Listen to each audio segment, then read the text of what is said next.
Fox News media analyst and host of Fox's Media Buzz, Howard Kurtz, is here tonight to talk about it. Good evening, Howard. Good evening, Brett. This scathing study by the Committee to Protect Journalists says a spate of investigations has made government officials afraid to talk to the press.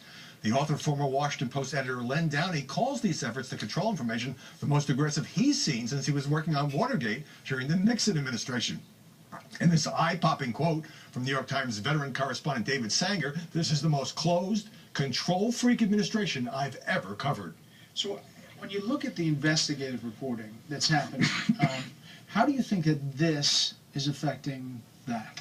Turns out these investigations, and the most egregious case in this report was that against Fox's James Rosen, who was cast as a potential criminal for doing his job. It's had a real ripple effect. Some reporters saying they can't email their sources for fear of leaving a digital trail, and that some sources have simply stopped talking. I mean, is it a chilling effect outside of national security stories?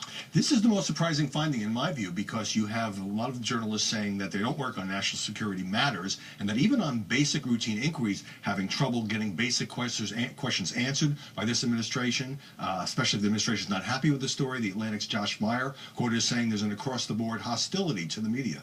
Is the White House weighed in yet?